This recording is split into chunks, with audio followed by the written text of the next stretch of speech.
शादी के बाद मेरा सपना।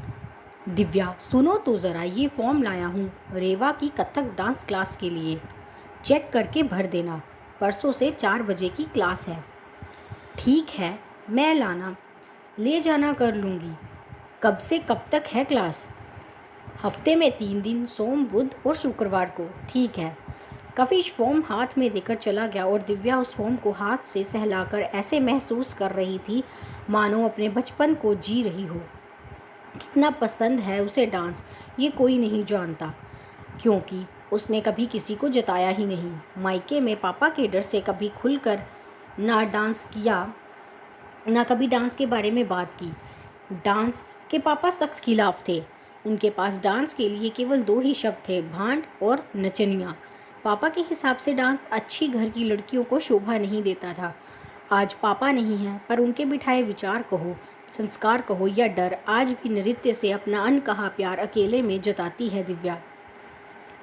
यूट्यूब से देख देख कर डांस सीखती दिव्या दिन ब दिन बेहतर से बेहतर होती जा रही थी। आखिर जीन्स ने भी अपना असर दिखाया और बेटी रेवा का रुझान क्लासिकल की तरफ हो गया।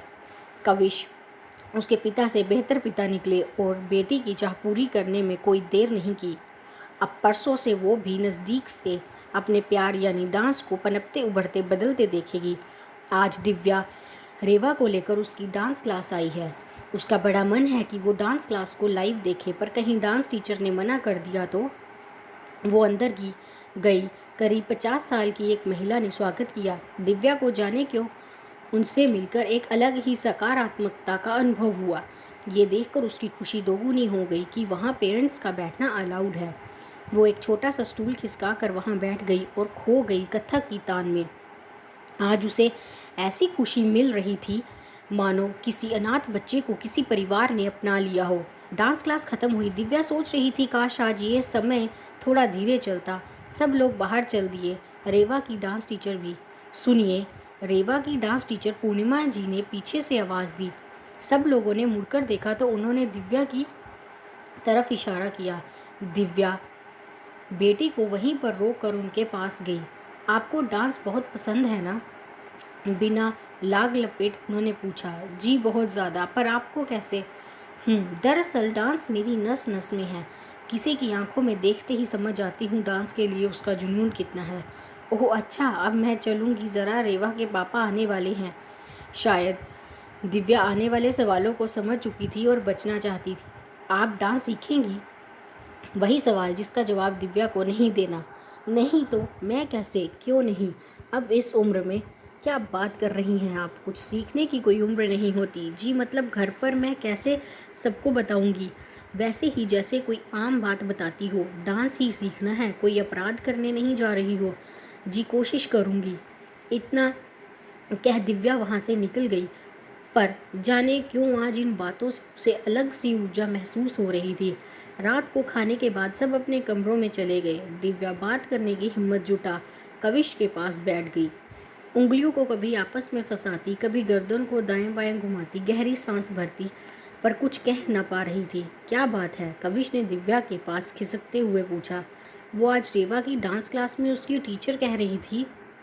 बोलो, क्या कह रही थी? वो वो वही कि रेवा बहुत टैलेंटेड है।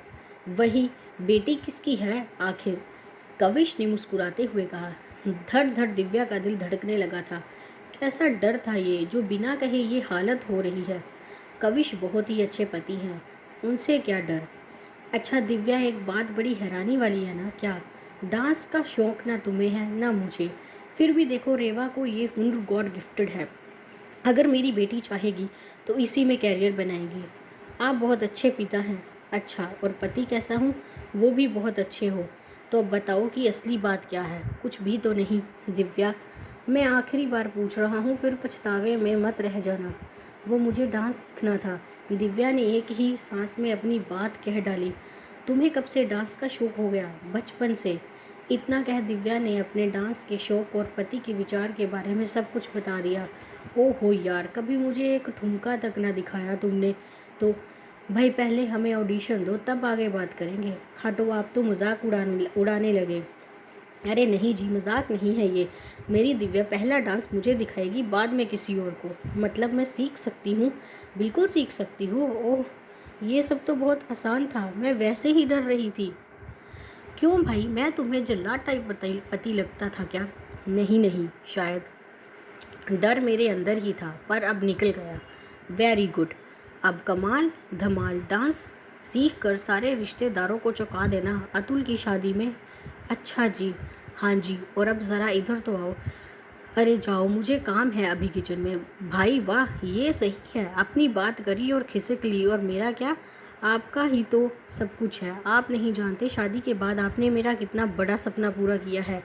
अब ये सिर्फ तुम्हारा नहीं, मेरा भी सपना है। अपनी बीवी और बेटी दोनों को स्टेज पर परफॉर्म करते हुए देखना चाहता हूँ, सच्ची मुच्ची। इतना सुन दिव्या ने कसकर कविश को गले लगा लिया और खो गई अपने सपनों की दुनिया में। दोस्तों, यदि आपको हमारी ये कहानी अच्छी लगी हो तो हमारे चैनल को लाइक, सब्सक्राइब और शेयर ज़रूर करें। धन्यवाद।